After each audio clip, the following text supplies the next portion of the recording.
Hello friend, भारतीय study compass में आपका स्वागत है। चलिए इस वीडियो में बात करेंगे एसएससी जेईई सिविल का जो प्रीवियस ईयर का जो 2018 का पेपर है उसके बारे में।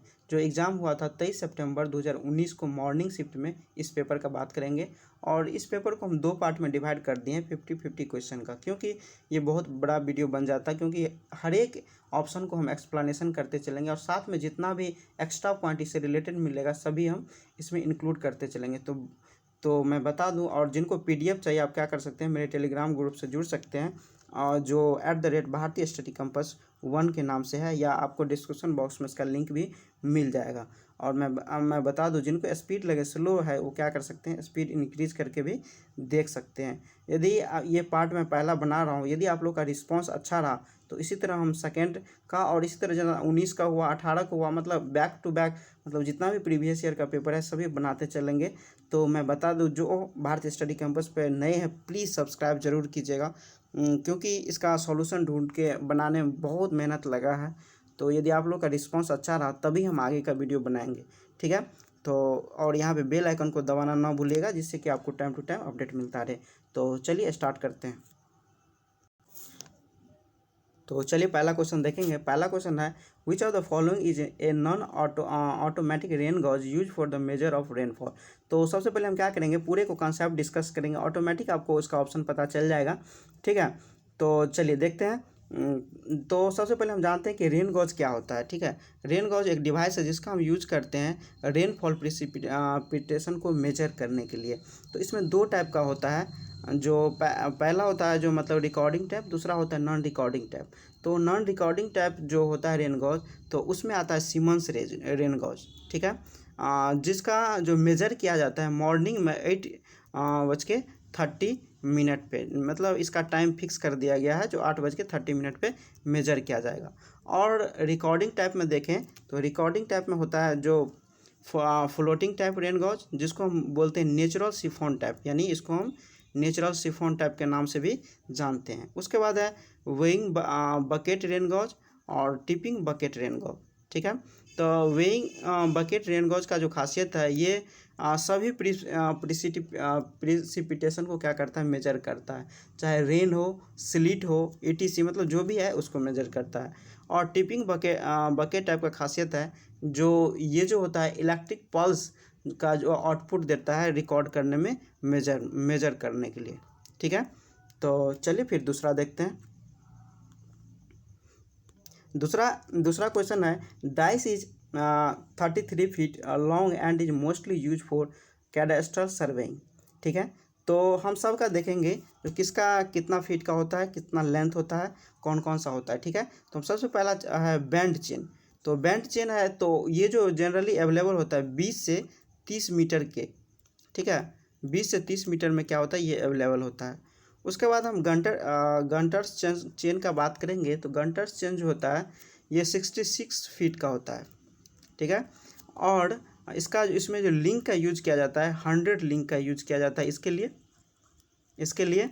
और उसके बाद हम मैट्रिक चेन का यदि बात करते हैं, तो ये जो होता है 30 मीटर का जब चेन होगा तो उसमें 150 लिंक यूज किया जाता है, ठीक है। और जब ये 20 मीटर का होगा तो इसके लिए हम क्या करते हैं, 100 लिंक का यूज करते हैं। उसके बाद रिवेन्यू चेन का बात करें तो इसमें जो है 33 फीट का होता है, 33 फीट का, और इसमें जो है 16 लिंक रहता है, ठीक है। तो इसमें क्या होता है, 33 फीट का होता है और इसमें 16 लिंक रहता है। उसके साथ साथ मैं बता दूं, कुछ और चेन होता है, जैसे इंजीनियरिंग चेन हुआ, ठीक है, इंजीनियर चेन, जिसमें 100 फीट लॉन्ग होता है, इंजीनियर चेन 100 फीट लॉन्ग होता है, और साथ में उसमें 100 लिंक रहता है, ठीक है। तो इसका जो यदि हम सही ऑप्शन देखेंगे तो ये हो जाएगा रेवेन्यू चेन, क्योंकि पूछ रहा है 33 फीट लॉन्ग का। और उसमें हम एक और कुछ पॉइंट बता दें, जैसे 1 माइल बराबर होता है, 1 माइल बराबर होता है 80 गंटर्स चेन के बराबर, ठीक है। और यदि 1 एकड़ बराबर देखें तो 10 गंटर्स चेन है, उसका क्या होता है, होल स्क्वायर होता है। तो चलिए अब तीसरा क्वेश्चन देखते हैं। तीसरा क्वेश्चन है, देखिए थोड़ा वीडियो लंबा बनेगा तो प्लीज़ पैसेंस के साथ देखें, क्योंकि हर एक ऑप्शन को हम एक्सप्लेनेशन करते चल रहे हैं जितना भी इम्पोर्टेंट है, ठीक। और मैं बता दूं, बहुत मेहनत से मैंने वीडियो को सॉल्यूशन को तैयार किए, तो प्लीज़ सब्सक्राइब जरूर कीजिए जो भी नए हैं, ठीक है। उसके बाद ही रिस्पांस अच्छा रहा तो हम अगले वीडियो बनाएंगे, ठीक है। तो चलिए थर्ड क्वेश्चन देखते हैं। थर्ड में what do you mean by contingency in deposit work, ठीक है। तो तीसरा का ऑप्शन दिया हुआ है, the incidental charge of miscellaneous character that can not be classified under any sub head but the cost is added, ठीक है। इसका सही ऑप्शन पहला है। तो चलिए, इसमें डिस्कशन लाइक कुछ है नहीं। तो उसके बाद 4 नंबर देखेंगे। 4 में for which of the following tunnel losses in many rough site city coefficient use is calculation of head loss. तो देखिए, मेजर लॉस के लिए हम जनरली जो यूज करते हैं फ्रिक्शन लॉस का यूज करते हैं, ठीक है। जब हम अभी जनरली तो हम देखते हैं जो डार्सी वेसबैच इक्वेशन में, लेकिन इसमें मैनिंग के लिए है, तो मैनिंग के लिए अलग फार्मूला हो जाता है, ठीक है। तो हेड लॉस का यानी फ्रिक्शन हेड लॉस का जो मेजर, तो यही यूज किया जाता है। तो इसका लिए फार्मूला हो जाता है FLV² बट्टे M स्क्वायर इंटू RN के पावर 4/3, ठीक है। जहाँ पे M इक्वल टू होता है 1/n, ये हम n जानते हैं, मैनिंग कोएफिशिएंट होता है। तो ये इसके लिए यूज किया जाता है।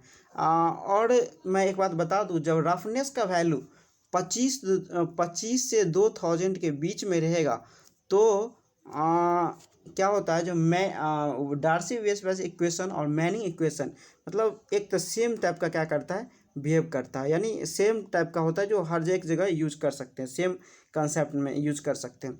उसके साथ साथ मैं बता दूं, जैसे लॉस ड्यू टू बेंड, तो इसका जो फार्मूला होता है लॉस ड्यू टू बेंड का, तो ये होता है HL=KV², यानी KV² बट्टे 2G। तो यहाँ पे के का वैल्यू वैरी करता है, के का वैल्यू वैरी करता है कितना, 1.2 होता है 4, जब 90 डिग्री का होगा, 90 डिग्री होगा तब। और जब के का वैल्यू होगा 0.4 जब 45 डिग्री के रेंज में होगा तब। उसके बाद देखेंगे loss due to change of velocity in expansion. जब एक्सपेंशन के केस में होगा तो लॉसेज जो होगा V1 माइनस V2 का होल स्क्वायर बट्टे 2G, ठीक है। या इसको हम यदि एरिया के केस में देखेंगे तो V1 का स्क्वायर बट्टे 2G इंटू 1 माइनस A1 बट्टे A2 के होल स्क्वायर, ठीक है। तो ये हो गया वेलोसिटी इन एक्सपेंशन के केस में। और जब हम कॉन्ट्रैक्शन के केस में देखेंगे, तो कॉन्ट्रैक्शन के केस में देखेंगे तो इसका जो फार्मूला हो जाएगा VC माइनस V2 का बट्टे का होल स्क्वायर बट्टे 2G। और या इसको हम देखेंगे तो V² बट्टे 2G इंटू 1/CC माइनस 1 का होल स्क्वायर, ठीक है। तो इस केस में देखेंगे तो हम जनरली ले लेते हैं, माइनिंग के लिए पूछ रहा है तो इसका लिए हो जाता है फ्रिक्शन लॉस, जो मेन लॉस है जो हम कंसीडर करते हैं, तो फ्रिक्शन लॉस लिया जाता है, ठीक है। उसके बाद पूछ रहा है next question 5, which of the following material fall under the category of rigid material when the checking the dampness of material, ठीक है। देखिए, डैम्पनेस का मतलब यहाँ पे डैम्पनेस का मतलब ये होता है, जब मान लीजिए कोई भी चीज़ हम सरफेस बनाए तो इसमें जो नमी से बचने के लिए, ठीक है, जो वाटर बारिश होता है तो उसके कारण जो नमी आता है सरफेस में, उससे बचने के लिए क्या करते हैं, डैम्प मटेरियल का यूज करते हैं। तो इसके लिए जो इसमें पूछ रहा है रिजिड मटेरियल का बात कर रहा है, तो रिजिड का होगा सीमेंट कंक्रीट, ठीक है। जैसे आप हम यहाँ पे देखेंगे पॉलीथीन शीट क्या है, तो पॉलीथीन शीट जिस तरह हम जो एक प्लास्टिक यूज़ करते हैं कंस्ट्रक्शन साइट पे, जैसे ड्राई और वेट को मतलब डिफरेंस बचाने के लिए, ठीक है।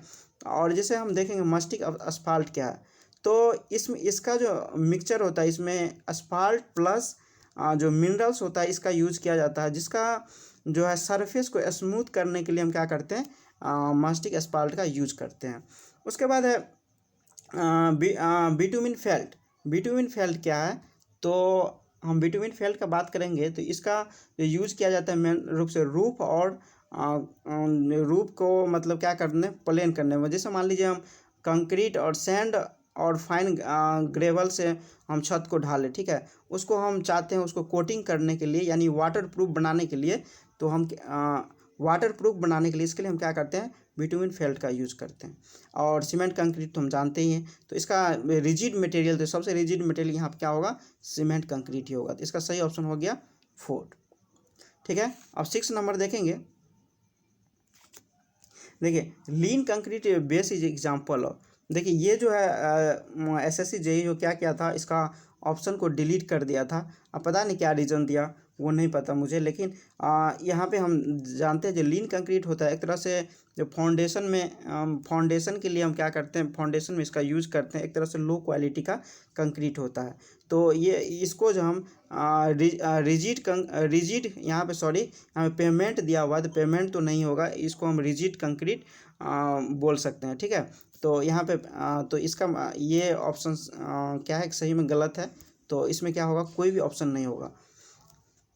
तो हम इसका पहला ऑप्शन देखेंगे। पहला ऑप्शन है जो कंपोजिट पेमेंट। तो कंपोजिट पेमेंट क्या होता है, देखिए जिसमें हम बिटुमिन और प्लस कंक्रीट का जो बनते हैं, मतलब रिजिड और फ्लेक्सर जो पेमेंट होता है, दोनों का मतलब मटेरियल का यूज करके जो बनाते हैं उसको हम बोलते हैं कंपोजिट पेमेंट। उसके बाद है फ्लेक्सिबल, जिसमें हम बिटुमिन सबका यूज करते हैं, ये होता है फ्लेक्सिबल पेमेंट। रिजिड में तो जानते हैं सीमेंट कंक्रीट का यूज होता है। उसके बाद सेमी रिजिड, सेमी रिजिड उसको बोलते हैं जिसमें क्या होता है, porous asphalt concrete with air void 25 से 30% क्या होता है, यूज किया जाता है, यानी पोरस वाइड इसमें यूज किया जाता है, तो उसको हम बोलते हैं सेमी रिजिड पेमेंट, ठीक है। तो यहाँ पे जो ऑप्शन यहाँ पे देखा जाए, यदि यहाँ पे रिजिड कंक्रीट दिया रहता तो 3 ऑप्शन सही होता, ठीक है। तो ये उसी रीजन से यहाँ पे लग रहा है जिसको हटा दिया है, ठीक है। तो अब 7 नंबर देखेंगे। 7 नंबर में है which of the following river in alluvial flood plain flow in 2 या मोर चैनल अराउंड एलुवियल आइसलैंड। तो देखिए यहाँ पे सब ऑप्शन दिया हुआ है, तो यहाँ पे देखिए हम सब ऑप्शन को डिस्कस करेंगे। तो पहला ऑप्शन है टाइडल रिवर। तो देखिए रिवर, तो देखिए टाइडल रिवर किसको कहते हैं, जब ज्वार भाटा उठता है रिवर में, उसके कारण क्या होता है, वाटर का फ्लो बढ़ जाता है, ठीक है। तो रिवर में, तो इसको हम क्या बोलते हैं, टाइडल रिवर, ठीक है। वर्जिन रिवर कहते हैं जो ऐसा रिवर जो ड्राई है, मतलब उसके साथ साथ यदि ड्राई है, साथ में यदि कोई अदर रिवर के साथ कनेक्ट करता है तो उसमें भी क्या होता है, पानी आ जाता है, या तो उसको हम बोलते हैं वर्जिन रिवर। उसके बाद है ब्रेडेड रिवर। तो देखिए यहाँ पे हम ब्रेडेड रिवर का बात करेंगे। तो ब्रेडेड रिवर कहते हैं जैसे मान लीजिए कोई भी आइसलैंड से वाटर गिर रहा है, तो मान लीजिए छोटे छोटे चैनल में क्या होता है, डिवाइड हो जाता है, ठीक है। तो ये अपने साथ क्या होता है, मैक्सिमम सिल्ट भी क्या होता है इसके अपने साथ लाता है, मतलब इरोजन जो होता है इस केस में ज़्यादा होता है। उसके बाद हम बात करेंगे फाल्सी रिवर।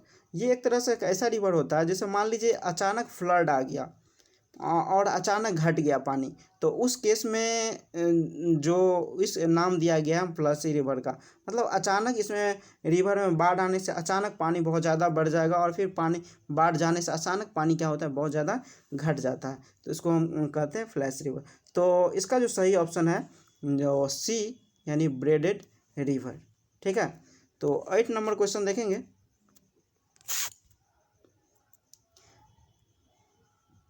8 में दिया हुआ है how can control water logging in agriculture land, ठीक है।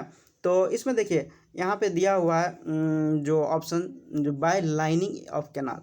तो ये सही है, क्योंकि जैसे देखिए मान लीजिए हम कैनाल का डिजाइन करते हैं, तो लाइनिंग करने का मतलब हुआ यहाँ पे हम प्लास्टर कर देते हैं जो इस तरह, जो इसका क्या होगा, लीकेज ना हो, मतलब बाहरी लीक ना करे पानी, ठीक है। जब पानी लीक नहीं करेगा तो यहाँ पे क्या होगा, ये वाटर पूरे फ्लो करेगा, तो साइड से वाटर लीक करके मतलब लैंड में नहीं पहुँचेगा, जिसके कारण वाटर लॉगिंग क्रिएट नहीं होगा, ठीक है।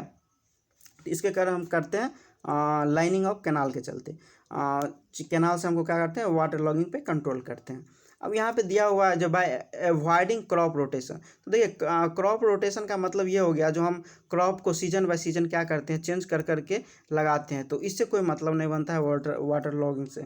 उसके बाद है by increasing the intensity of irrigation. अब देखिए इंटेंसिटी ऑफ इरीगेशन हम उसको कहते हैं जो मान लीजिए इरीगेशन का जो जिस क्षेत्र में हम लगाते हैं, जितना लैंड में हम क्या करते हैं एग्रीकल्चर करते हैं, उसको इंटेंसिटी ऑफ इरीगेशन करते हैं। यदि हम उसको बढ़ा भी दें तो क्या फ़र्क पड़ता है। उसके बाद है by closing the near by natural drain, तो इससे भी कोई मतलब नहीं बनता है। तो इसका सही ऑप्शन है बाय लाइनिंग ऑफ कैनाल। उसके बाद 9 नंबर देखेंगे। देखिए 9 नंबर में what is the content of carbon in pig iron. ठीक है, पिग, अब सबसे पहले हम जानेंगे यहाँ पे पिग आयरन किससे कहते हैं। ठीक है, तो पिग आयरन जो है बेसिक रॉ मटेरियल जो होता है आयरन का, जो ब्लास्ट फर्नेस से हमको प्राप्त होता है। किससे? जो ब्लास्ट फर्नेस होता है, ब्लास्ट फर्नेस, इससे हमको क्या होता है प्राप्त होता है जो बेसिक रॉ मटेरियल होता है, जिसको हम क्या कहते हैं पिग आयरन। इसी से हम डिफरेंट टाइप का आयरन जो है डेवलप करते हैं, जैसे कास्ट आयरन हो गया, रॉट आयरन हो गया, स्टील हो गया, तो ये सब इसी से क्या करते हैं बनाते हैं। तो जैसे मान लीजिए हमको बनाना है कास्ट आयरन, तो हम क्या करेंगे पिग आयरन। ठीक है, पिग आयरन को हम क्या करेंगे यहाँ पे कुपोला फर्नेस कर देंगे, तो ये हमको क्या यहाँ से पता चल जाएगा, बन जाएगा कास्ट आयरन। ठीक है, कुपोला ये इम्पोर्टेंट होता है क्योंकि कितना जगह पूछ जाता है किस प्रोसेस के द्वारा हम पिग आयरन से कास्ट आयरन को क्या करते हैं बनाते हैं। उसके बाद है उसके बाद जो हम बात करेंगे जब रॉट आयरन कैसे बनाते हैं। पिग आयरन को हम क्या करते हैं पुडिंग फर्नेस करते हैं, पुडिंग। ठीक है, पुडिंग जब करते हैं तो हमको बनता है रॉट आयरन। ठीक है, रॉट आयरन। उसके बाद है जब हम स्टील कैसे बनाते हैं, तो हम बेसेमर कन्वर्टर का यूज करते हैं। जैसे पिग आयरन से हम क्या करते हैं, हमको स्टील बनाना है। ठीक है, स्टील बनाने के लिए हम क्या करेंगे यहाँ पे बेसेमर कन्वर्टर का यूज करेंगे, तो हमको क्या बन जाएगा पिग आयरन बन जाएगा। अब हम अब बात करेंगे यहाँ पे कार्बन कंटेंट की। ठीक है, तो कार्बन कंटेंट जो पिग आयरन का होता है 3 से 4%। और हम जैसे बात करेंगे इसमें जैसे रॉट आयरन में कितना होता है, तो रॉट आयरन में होता है 0.02 से 0.03%। ठीक है, और इसी तरह हम यदि स्टील में बात करेंगे तो 0.05 से लिया जाता है 0.25%। ठीक है, ये रेंज में लिया जाता है, थोड़ा आगे पीछे हो भी सकता है। ठीक है, तो इसका जो सही ऑप्शन हो गया बी 3 to 4%। उसके बाद हम 10 नंबर देखेंगे। 10 नंबर में which of the following is also called inundation irrigation. ठीक है, तो यहाँ पे देखिए, यहाँ पे जो इनोडेशन इरीगेशन की बात हो रहा है, तो इसको इनोडेशन इरीगेशन किसे कहते हैं। ठीक है, तो इसको हम देखेंगे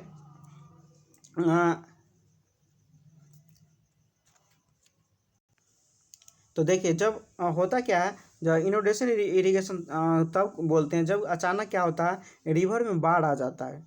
बाढ़ आने के कारण क्या होता है, जो वाटर का मूवमेंट क्या होता है ज़्यादा मात्रा में बढ़ जाता है, तो इसको हम बोलते हैं इनोडेशन रिवर। ठीक है, अब यहाँ पे हम जैसे एक और होता है पेरिनियल रिवर। पेरिनियल रिवर मतलब ये ऑटोमेटिक प्रत्येक साल भर इसमें पानी फ्लो करते रहता है, तो हम इसको यदि ये पेरिनियल आप हम उसको कैनाल भी कह सकते हैं, तो कहने का सेंस वही होता है।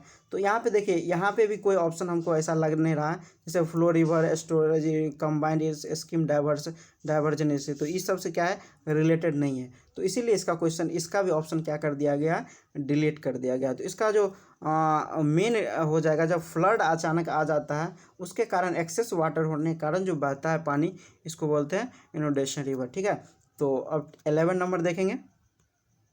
देखिए थोड़ा वीडियो लंबा बनेगा तो प्लीज़ पैसेंस के साथ देखिए, मैं इतना जानता हूँ, इसके साथ जितना भी कंसेप्ट है सभी आपको क्लियर हो जाएगा। ठीक है, और प्लीज़ यदि वीडियो अच्छा लग रहा हो तो प्लीज़ सब्सक्राइब जरूर कीजिएगा और लाइक करना ना भूलिएगा।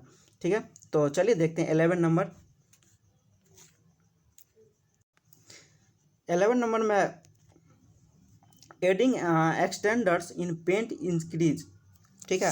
तो इसका क्या होता है, पिगमेंट वॉल्यूम कंसंट्रेशन क्या होता है, इसका जब एक्सटेंडर हम यूज करते हैं पेट में तो इसका वॉल्यूम क्या होता है, इंक्रीज हो जाता है। तो इसमें कुछ डिस्कस करने वाला कुछ है नहीं। उसमें देखिए वॉशेबिलिटी है, उसके बाद ड्यूरेबिलिटी मतलब टिकाऊ जानते हैं, एडहेशन जो जानते हैं, दो डिफरेंट अथी कंसंट्रेशन के बीच में जो प्रॉपर्टी डेवलप होता है उसको हम क्या बोलते हैं, एडहेशन बोलते हैं।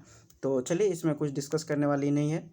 तो अब नेक्स्ट देखेंगे 12 नंबर क्वेश्चन में है, 12 है which of the following is assumption made in theory of simple bending. ठीक है, इसका ऑप्शन दूसरा पेज में है तो हम इसको देखेंगे। तो देखिए इसका जो ऑप्शन दिया हुआ है, पहला ऑप्शन है the value of young modulus varies in tension and compression.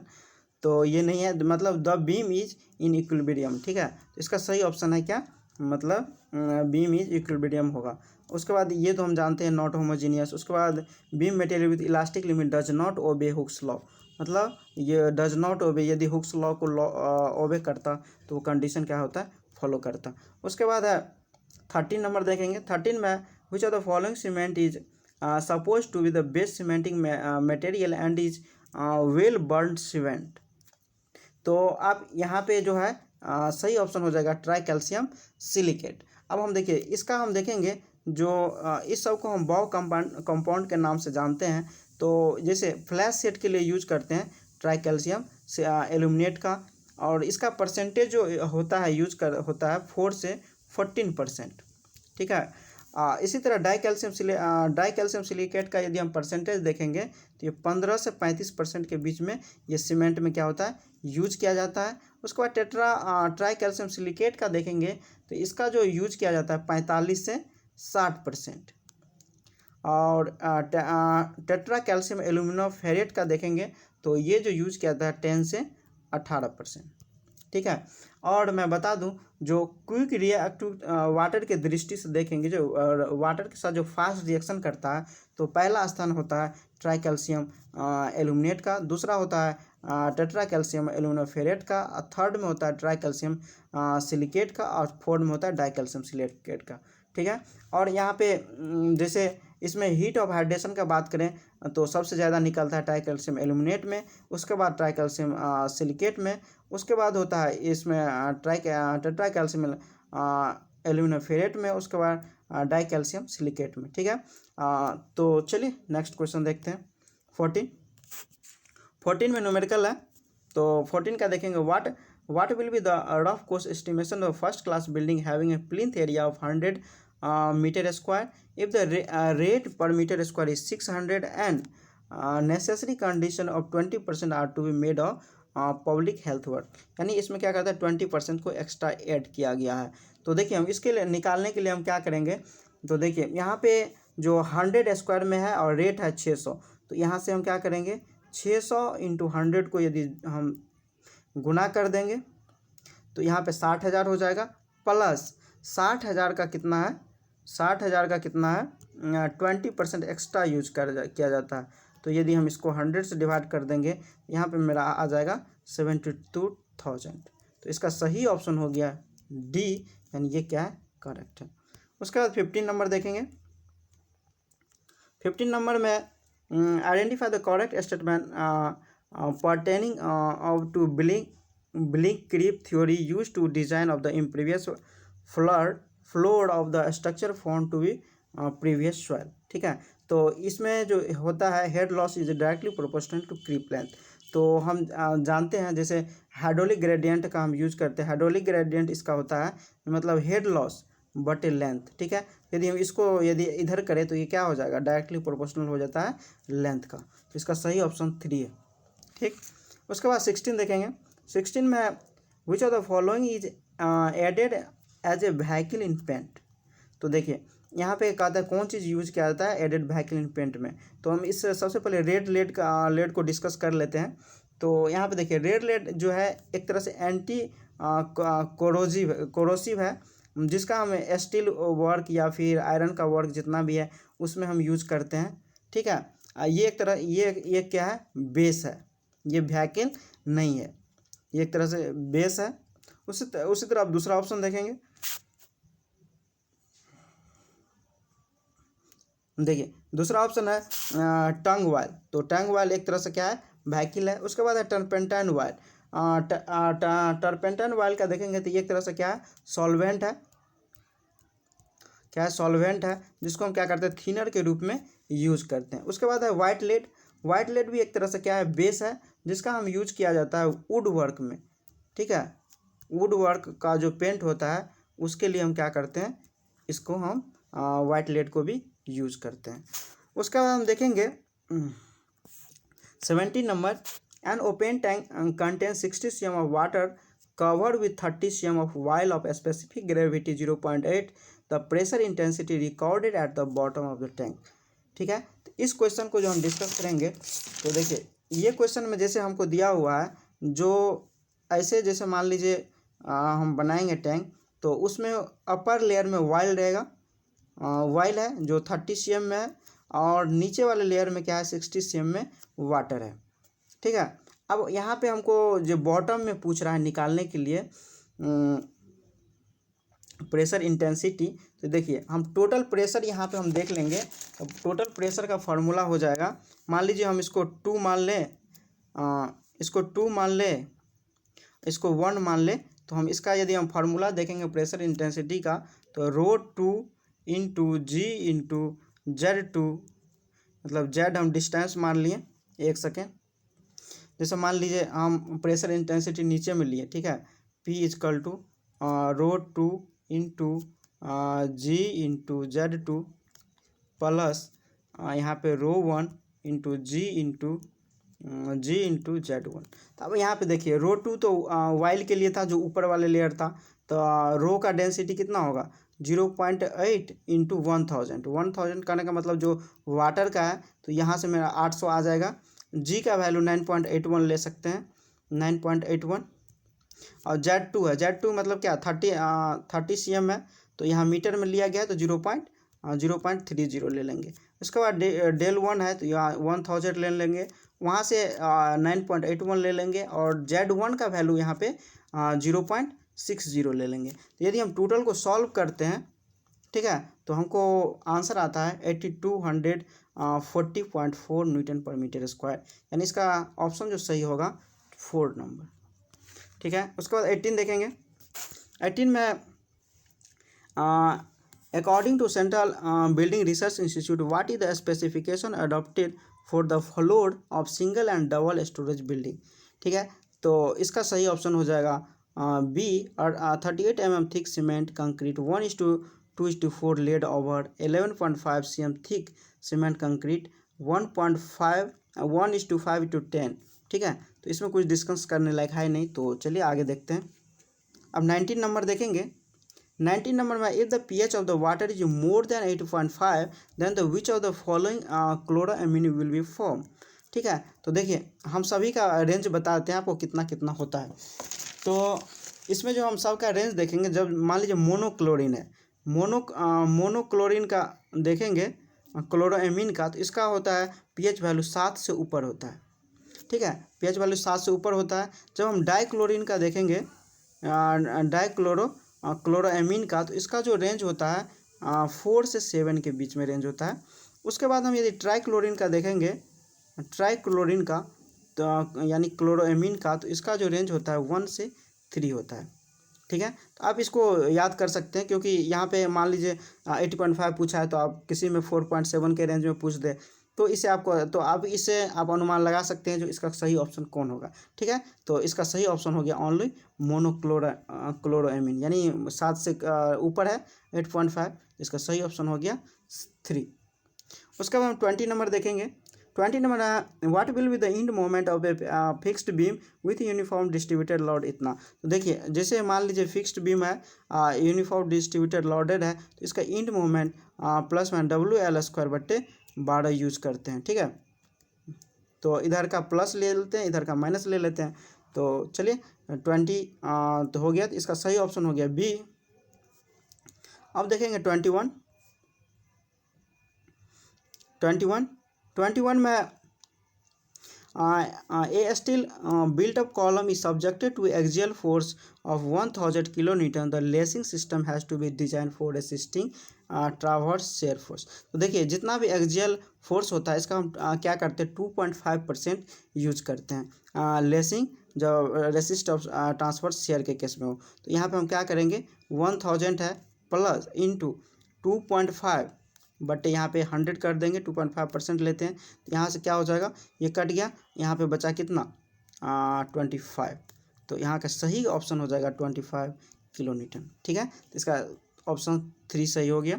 उसके बाद हम 24 देखेंगे, सॉरी 22 देखेंगे। 22 में division of the Indian road into 4 classes in national highway, state highway, district road and village road was proposed by. देखिए ये यहाँ पे हम बता दें ये रीजन इसको हटाने का एक ही है, क्योंकि 4 क्लास में नहीं डिवाइड किया गया है, इसको 5 क्लास में डिवाइड किया गया है। ठीक है, 5 क्लास में इसको डिवाइड कर दिया गया, लेकिन ये किया गया था नागपुर रोड प्लान में। यदि यहीं पे 5 लिख दिया रहता तो इसका सही ऑप्शन क्या होता बी होता। तो इसमें हम बता दें 5 कौन कौन सा डिवाइड किया गया था। तो देखिए यहाँ पे नेशनल हाईवे तो है ही, उसके बाद स्टेट हाईवे है, उसके बाद डिस्ट्रिक्ट रोड है, ठीक है, उसके बाद एक और था अदर डिस्ट्रिक्ट रोड। ठीक है, ODR जो अदर डिस्ट्रिक्ट रोड है वो भी इसमें क्या है इंक्लूड होगा, उसके बाद विलेज रोड। तो मेन रीजन यही होगा इसको करने का, नहीं तो ये नागपुर रोड प्लान में इसका दिया गया था। तो चलिए अब 23 देखते हैं। 23 में a method in which the plinth area of a building is measure and then multiply by the current plinth area rate. तो इसका सही ऑप्शन हो जाएगा estimate from the plinth area basis. ठीक है, ये सब मेजर करने का है, cubic rate estimation cost from account, cost from detail items. ठीक है, तो उसमें डिस्कस करने लायक कुछ है नहीं। उसके बाद है 24 में as per the IS 2185 part 1 2005 what is the minimum average compressive strength of open and close cavity load bearing masonry unit. तो देखिए इसके लिए हम यूज करते हैं 3.5 न्यूटन पर mm²। इसका सही ऑप्शन हो जाएगा 4। उसके बाद हम 25 देखेंगे। 25 में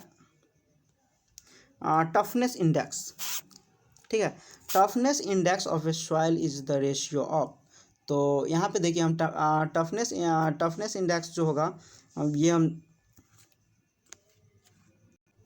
हाँ तो देखिए ये जो होता है टफनेस इंडेक्स प्लास्टिक इंडेक्स बटे फ्लो इंडेक्स। तो जिसको हम इसको बोलते हैं IP और बटे IF, ये इसका मेन होता है फार्मूला होता है।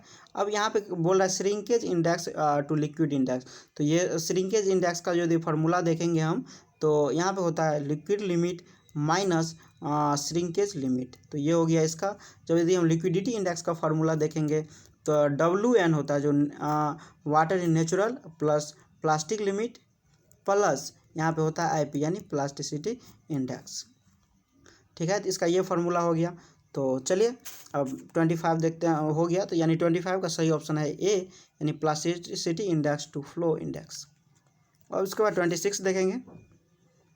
26 में with respect to irrigation efficiency the ratio of the quantity of water stored in the root zone of crop to the quantity of water actually delivered into the field is called। ठीक है, तो इसको हम बोलते हैं water application efficiency. चलिए इसमें हम सब का फार्मूला देखते हैं। ठीक है, देखिए वाटर यूज एफिशिएंसी का फार्मूला होता है वॉल्यूम ऑफ मतलब यूज वाटर बट्टे मतलब यूज वाटर बट्टे कितना वाटर फील्ड में है। तो ये इसका फार्मूला हो गया। उसके बाद है वाटर एप्लीकेशन एफिशिएंसी। तो एप्लीकेशन एफिशिएंसी तो हम जानते ही हैं, यहाँ पे दिया ही हुआ water store into root zone to the crop quantity. उसके बाद वाटर स्टोरेज एफिशिएंसी। तो यहाँ पे वाटर स्टोरेज एफिशिएंसी देंगे तो वाटर क्या है अवेलेबल इन रूट जोन बट्टे।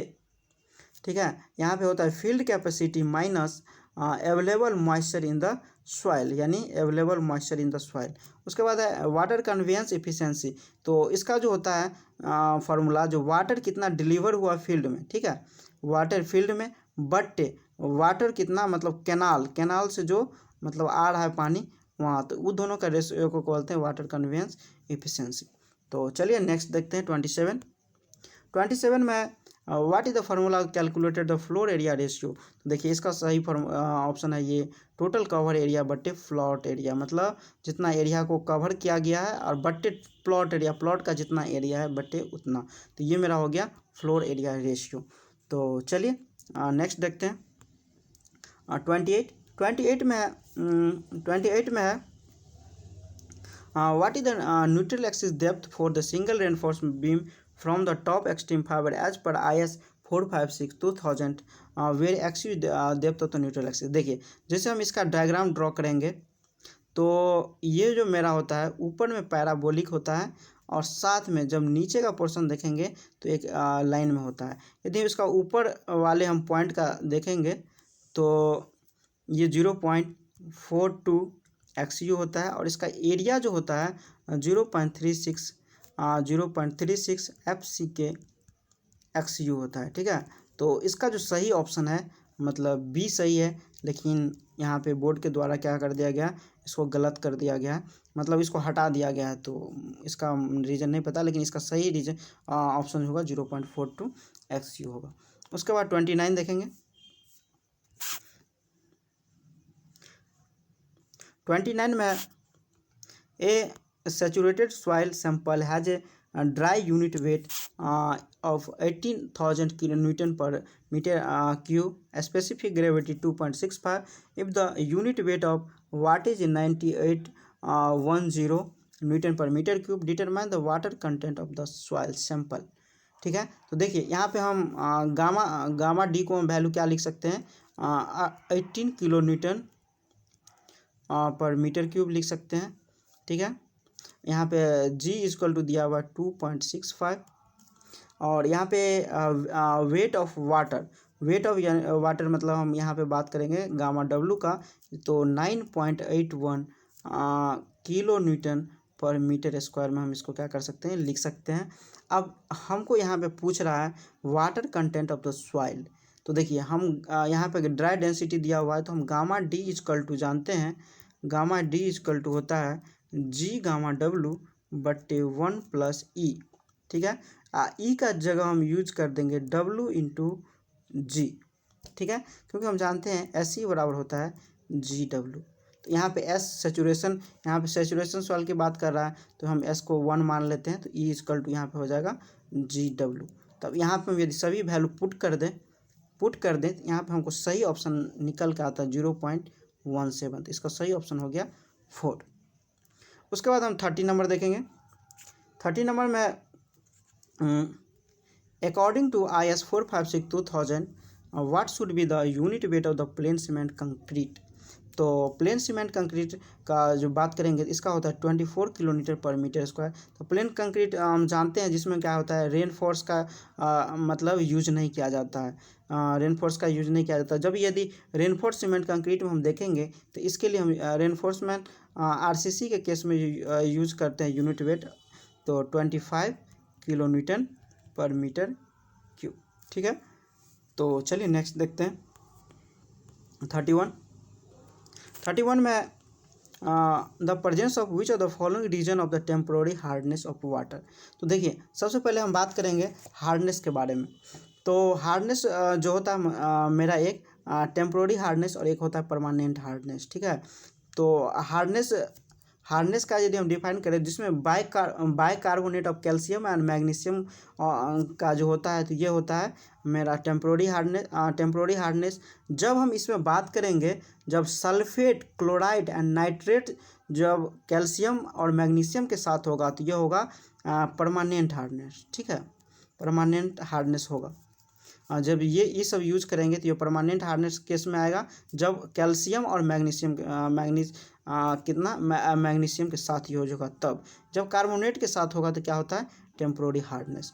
अब हम जानते हैं टेम्पोररी हार्डनेस को कैसे रिमूव कर सकते हैं, इसके लिए चलते हैं हम क्या कर सकते हैं बॉयल कर सकते हैं या लाइम यूज करके हम क्या कर सकते हैं टेम्पोररी हार्डनेस को हटा सकते हैं। जब हम परमानेंट हार्डनेस की हटाने की बात करेंगे तो सोडा लाइम प्रोसेस का यूज करेंगे या जियोलाइट प्रोसेस का यूज करेंगे। ठीक है, तो इसका सही ऑप्शन हो गया कार्बोनेट यानी 4। तो चलिए नेक्स्ट देखते हैं 32 में when compare with open cation floating calcium generally. तो देखिए, तो ये क्या होता है, लेस एक्सपेंसिव होता है। चलिए हम अब सबसे पहले हम कैल्शियम के बारे में जान लें, जो ये होता क्या है। ठीक है, तो देखिए ये जो कैल्शियम एक तरह से मेजर फाउंडेशन वर्क में यूज किया जाता है। जैसे मान लीजिए डॉक है या ब्रिज पायर हम बना रहे हैं, जो रिवर में जब हम रिवर में क्या करते हैं, ब्रिज बनाते हैं, तो उस समय जो हम पायर और का यूज करते हैं, तो उसको हम क्या करते हैं, कैल्शियम बोलते हैं। अब इसका मेजर हम टाइप का यदि बात करें तो 3 मेजर टाइप का होता है। कितना, थ्री मेजर टाइप का होता है, जिसमें पहला हम बात करेंगे तो ओपेन कैल्शियम होता है। ठीक है, चलिए हम देखते हैं। पहला हम बात करेंगे तो ओपेन कैल्शियम होता है, जिसको हम वेल फाउंडेशन के नाम से भी जानते हैं। किस नाम से, वेल फाउंडेशन के नाम से जानते हैं। और दूसरा होता है बॉक्स कैल्शियम को हम क्या बोलते हैं, फ्लोटिंग कैल्शियम। ठीक है, ये बॉक्स कैल्शियम को हम बोलते हैं क्या, फ्लोटिंग कैल्शियम। तो ये जो होता है क्या होता है, लेस एक्सपेंसिव होता है। तो आप कहिएगा बॉक्स कैल्शियम क्या किसको कहते हैं, जब क्या होता है टॉप जो क्या होता है ओपन हो और नीचे क्या हो, क्लोज हो, तो उसको हम बॉक्स कैल्शियम के नाम से जानते हैं।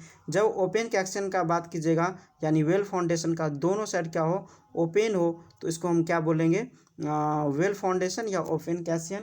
उसके बाद है पेन्यूमेटिक कैल्शियम लास्ट। तो इसमें हम क्या करते हैं, टॉप का पोर्शन क्या करते हैं, सील कर देते हैं। ठीक है, इसमें क्या होता है, कंप्रेस एयर का यूज किया जाता है। कंप्रेस एयर यूज किया जाता है to prevent water entering from the inside of the chamber. मतलब यूज किया जाता है, मतलब एयर का, कंप्रेस एयर का, जिसमें क्या होता है वाटर इसमें के अंदर इंट्री ना करे। तो यहाँ पे जो मेरा ऑप्शन हो जाएगा open calcium with open calcium float calcium is generally.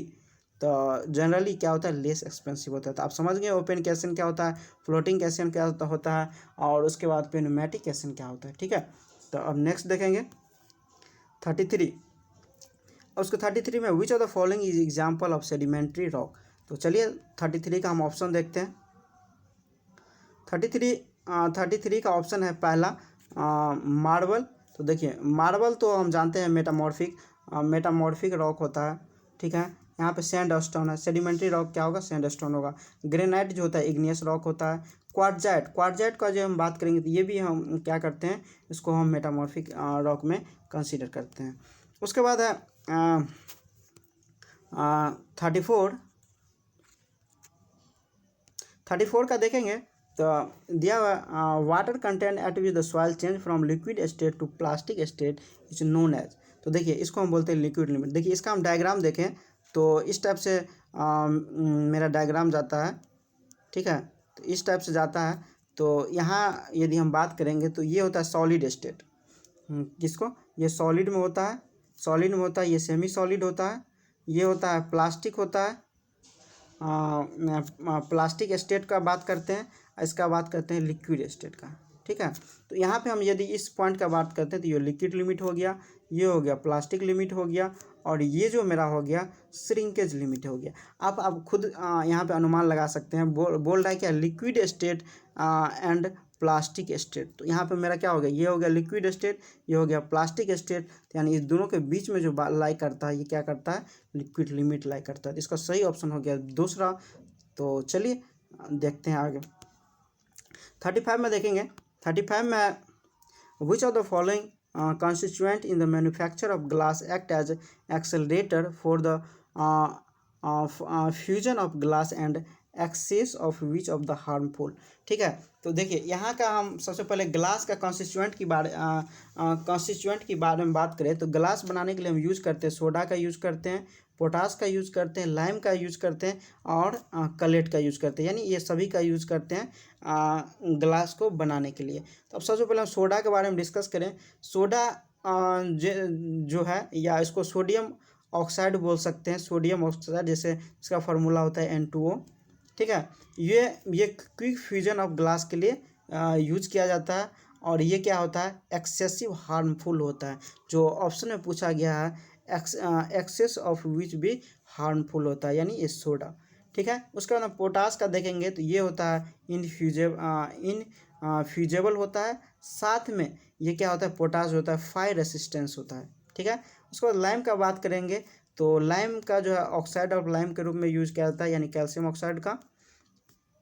और ये जो ग्लास को मेन प्रोवाइड करता है टफनेस प्लस ड्यूरेबिलिटी, ठीक है। उसके बाद कलेट है, तो ये एक तरह से क्या है, ब्रोकन ग्लास है, ठीक है, एक तरह से ब्रोकन ग्लास है जो इसका रॉ मटेरियल के ग्लास बनाने के लिए रॉ मटेरियल के रूप में यूज करते हैं। इसका क्या होता है, कॉस्ट ऑफ प्रोडक्शन क्या हो, कम पड़े, ठीक है। तो चलिए नेक्स्ट देखते हैं। उसके बाद 36, an elongated chain can not be adjusted by, ठीक है। तो देखिए इसका पता नहीं किस रीज़न से ये डिलीट किया है, लेकिन मेरे समझ से ये इसका सही ऑप्शन होगा हीटिंग ऑफ द चेन, ठीक है। क्योंकि देखिए इसका जो मेन चेन का जो देखते हैं, जब मान लीजिए शॉर्ट हो जाए तब क्या कंडीशन होता है, लॉन्ग होता है, क्या कंडीशन होता है। तो चलिए हम ये इसका डिस्कस कर लेते हैं। जब मान लीजिए when the chain is to be short हो जाए, मतलब चेन क्या हो, शॉर्ट हो जाए, तो हम क्या क्या कंडीशन अपना सकते हैं। तो इसके लिए हम क्या करते हैं, स्ट्रेटनिंग द बेंट लिंक, क्या करते हैं, स्ट्रेटनिंग और बेंट लिंक का यूज़ करते हैं। उसके बाद opening the joint of the ring करते हैं। उसके बाद है replacing the old ring by same larger ring, मतलब उसी ओल्ड रिंग को हटा के लार्ज रिंग। ये हो गया जब क्या होगा, शॉर्ट हो जाएगा। जब हम है क्या जब चेन क्या होता है लार्ज हो जाए, तो उसके लिए हम क्या करते हैं, तो closing of the joint of the ring. उसके बाद है हमरिंग द इलोंगेटेड रिंग। उसके बाद replacing some old thing by new ring, ठीक है। तो इसका जो सही ऑप्शन होना चाहिए हीटिंग ऑफ द चेन। पता नहीं ये कैसे क्यों डिलीट कर दिया है, इसका रीज़न नहीं पता। तो चलिए 37 हम देखते हैं। 37 में 1 metre long steel rod with cross section 20 × 20 mm is subjected to tensile force 40 kilonewton. Determine the elongation of the rod if the modulus of elasticity 200 gigapascal, ठीक है। तो देखिए इसका जो हम फार्मूला हम जानते हैं, स्ट्रेस इक्वल टू होता है इलास्टिक मॉडुलस इंटू स्ट्रेन, ठीक है। मतलब स्ट्रेन का बात करें तो इसका होता है चेंज ऑफ L/L, ठीक है। ये फार्मूला का हम यूज करेंगे। यहाँ पे मॉडुलस इलास्टिसिटी दिया हुआ है 200 गीगापास्कल। तो इसको हम यदि लिखेंगे 200 × 10⁻³ इंटू कितना 10⁻³ न्यूटन पर mm², ठीक है। इस फॉर्म में हम चेंज कर देंगे, इस फॉर्मूला हम पुट कर देंगे, तो मेरा आंसर आ जाएगा। तो 37 का जो हम ऑप्शन देखेंगे, तो 37 का सही ऑप्शन हो जाएगा 4 यानी 0.5 mm, ठीक है। अब 38 देखेंगे।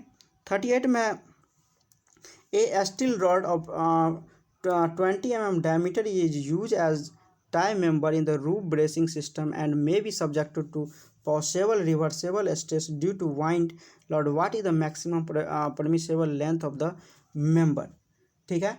तो चलिए इसका हम देखते हैं कैसे निकालना है। तो सबसे पहले हम जानते हैं जो सिलेंडरनेस रेशियो जिसको लेमडा से यूज करते हैं, इसको लेंथ बटे आर मिनिमम यानी रेडियस ऑफ जीरेशन का बात करते हैं, ठीक है।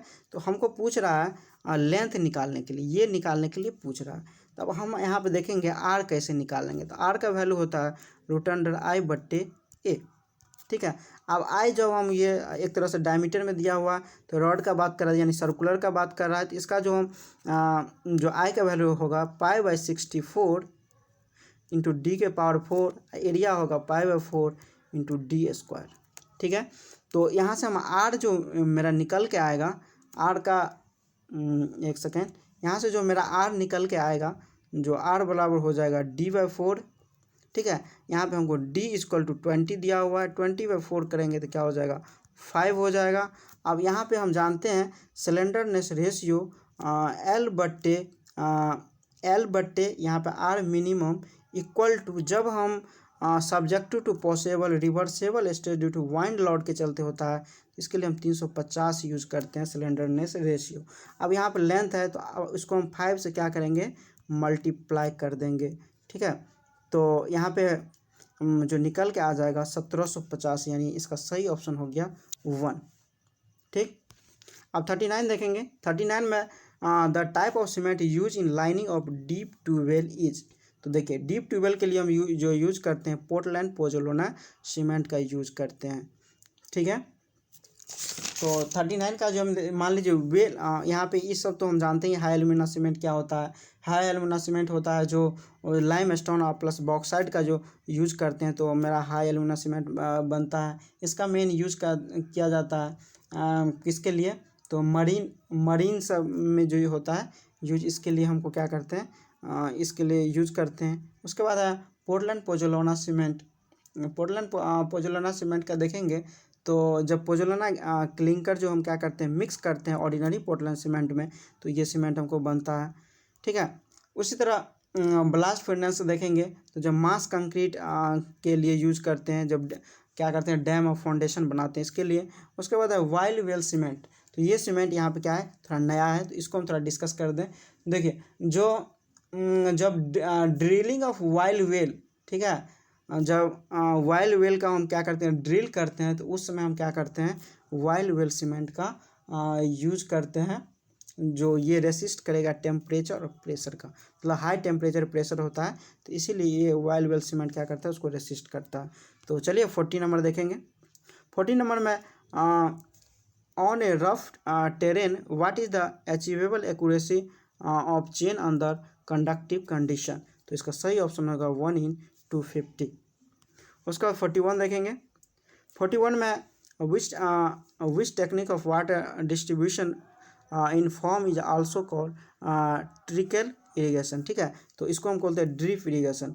ड्रिप इरीगेशन करते हैं क्या, जब हम वाटर जो हमको इरीगेशन करना हो तो हम क्या करते हैं, एक पाइप पतली जो हमको लैंड के नीचे से क्रॉप के पास हमको क्या करते हैं प्रोवाइड कराते हैं, तो इसको हम ड्रिप इरीगेशन बोलते हैं। फ्री फ्लडिंग मतलब जो डायरेक्ट फ्लो कराते हैं खेत में। उसके बाद है स्प्रिंकल। स्प्रिंकल मतलब जो हम क्या करते हैं पाइप को, पतली पाइप को वो जो पौधा के आसपास से ले जाते हैं, स्प्रे के द्वारा जो क्या होता है इरिगेशन किया जाता है, तो उसका स्प्रिंकलर इरिगेशन बोलते हैं।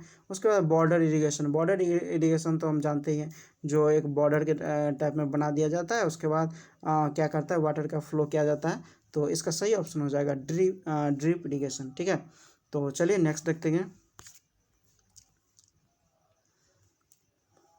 42 में the modulus of elasticity of concrete given by AC equal to dice MP। तो यहाँ पे FC के the characteristic strength of the concrete Q। तो देखिए यहाँ पे ये IS कोड 456 के अनुसार 2000 है, उसके अनुसार है 5000 रूट अंडर FC के, और इसके फ्लेक्सिबल स्ट्रेंथ जो देखेंगे तो इसका होगा 0.7 FC के। ठीक है, तो ये तो क्या कंक्रीट का था modulus of elasticity of concrete. जब फ्लेक्सुरल स्ट्रेंथ देखेंगे तो 0.7 FC के होगा। तो ठीक है, 42 हो गया। और 43 देखेंगे।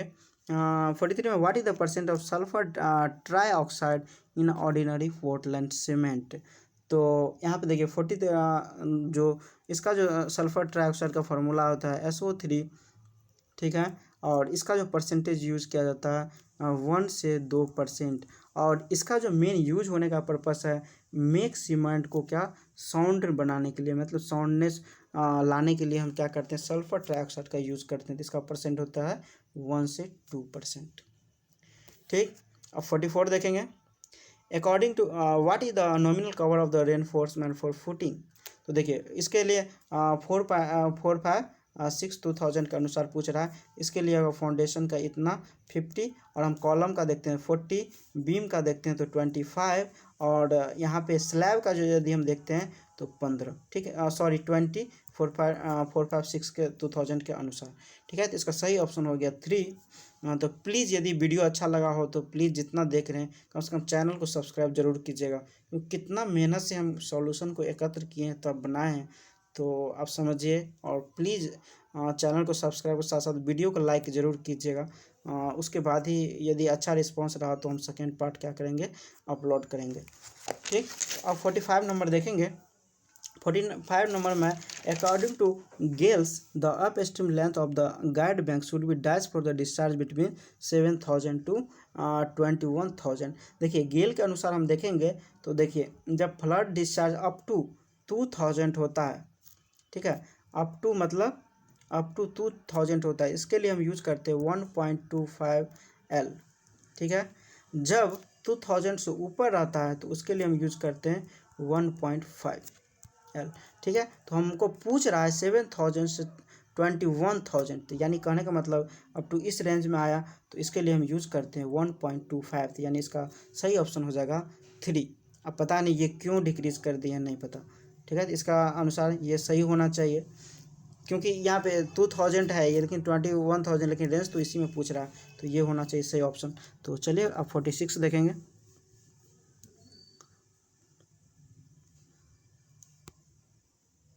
चलिए 46 में है which of the following is advantage of tile drainage.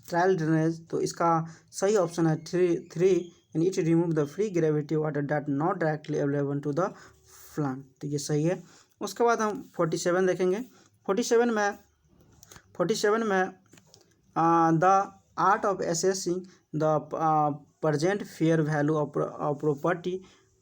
Property to state time is known as. तो देखिए यहाँ पे देखिए वैल्यूएशन, इसका सही ऑप्शन हो जाएगा। देखिए वैल्यूएशन इसको कहते हैं, मान लीजिए कोई भी बिल्डिंग बनाए हैं, ठीक है, और जिस पर्पज़ से बनाया हो, तो इसका हम मान लीजिए अभी प्रेजेंट का वैल्यू कितना है, यानी उसका कॉस्ट कितना है, तो इसको हम क्या करते हैं वैल्यूएशन बोलते हैं। साल्वेज वैल्यू बोलते हैं, जो मान लीजिए कोई भी मटेरियल को यूज कर रहे हैं और यूज करने के बाद जो हम इसको बेच देते हैं, तो उसके बाद भी हमको क्या होता है, कुछ रेवेन्यू जनरेट हो जाता है, यानी कुछ इससे हमको फ़ायदा हो जाता है, तो इसको हम साल्वेज वैल्यू बोलते हैं। बुक वैल्यू जो मतलब ईयरली जितना भी यूज के बाद जो उसमें प्रोडक्ट मतलब जान बचता है यूज करने लायक, तो उसको हम क्या करते हैं, नोट करते हैं, तो उसको हम क्या बोलते हैं, बुक वैल्यू बोलते हैं। उसके बाद होता है स्क्रैप वैल्यू, एक होता है, इसमें नहीं दिया हुआ है। स्क्रैप वैल्यू जब हम क्या होता है, मटेरियल यूज लायक नहीं बचता है, मतलब यूज करने का मतलब पूर्ण रूप से वो डिस्ट्रॉय हो जाता है, ख़त्म हो जाता है, इसको हम बोलते हैं स्क्रैप वैल्यू। ठीक है, उसके बाद 48 देखेंगे। 48 में which of the following sentence is incorrect in the case of mortar. तो इसका सही ऑप्शन है there is a gain of compressive strength by the replacement of less than 25% cement of hydration. ठीक, तो उसके बाद 49 देखेंगे। 49 में है जो unit of dynamic viscosity of fluid is. तो देखिए इसके लिए फार्मूला होता है न्यूटन सेकेंड पर मीटर स्क्वायर। चलिए हम इसका थोड़ा हम डिस्कस कर लें। देखिए यूनिट तो हो गया न्यूटन सेकेंड पर मीटर स्क्वायर। अब यदि हम CGS यूनिट की बात करें तो होता है डाइन सेकेंड पर cm स्क्वायर। ठीक है, जो इसको हम या पॉइज भी हम इसको बोलते हैं, पॉइज, और 1 पॉइज बराबर होता है 0.1 न्यूटन सेकेंड पर मीटर स्क्वायर।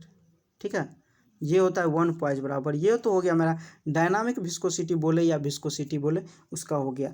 अब एक और होता है काइनेमेटिक विस्कोसिटी। अब काइनेमेटिक विस्कोसिटी का यदि हम बात करें तो इसका जो काइनेमेटिक विस्कोसिटी को हम इस तरह से डिनोट करते हैं, और इसका फार्मूला होता है डायनामिक विस्कोसिटी जिसको हम म्यू से डिनोट करते हैं, और मास डेंसिटी जिसको हम रो से डिनोट करते हैं। ठीक है, इसका जो ऐसा यूनिट होता है मीटर स्क्वायर पर सेकेंड।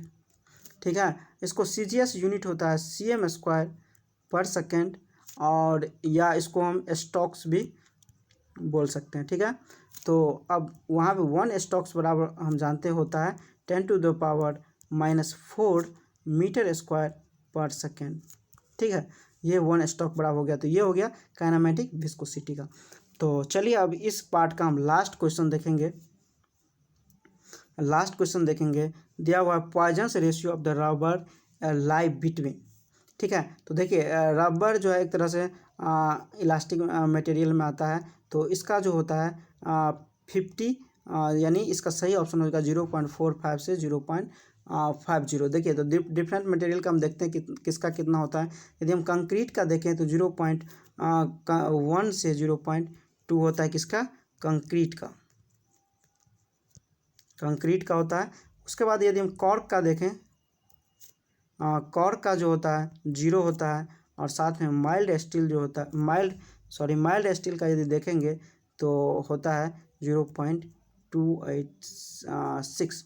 ये मतलब पॉइज का वैल्यू। अब पॉइजन्स रेशियो का वैल्यू, पॉइजन्स रेशियो का ये डिफिनीशन बात करेंगे तो होता है लेटरल स्ट्रेन बटे लॉन्गिट्यूडनल स्ट्रेन। तो मैं बता दूं तो चलिए, इस वीडियो में 50 क्वेश्चन कवर किए। आप लोग का रिस्पांस अच्छा रहा तो मैं ज़रूर सेकेंड पार्ट और इसी तरह हर एक पार्ट को एक्सप्लेनेशन करते बनाऊंगा, ठीक है। तो मैं बता दूं, जो भारतीय स्टडी कैंपस में नए हैं प्लीज़ सब्सक्राइब जरूर कीजिएगा, क्योंकि कितना मेहनत से बनाए हैं आप सोच सकते हैं। तो चलिए, और जिसको पीडीएफ चाहिए आप मेरे टेलीग्राम ग्रुप से जुड़ सकते हैं। जब दोनों पार्ट हो जाएगा तो इसको हम अपलोड कर देंगे। इसी तरह प्रत्येक ईयर का और प्रत्येक जो जिस टाइम में हुआ था सभी का अपलोड करने वाले हैं।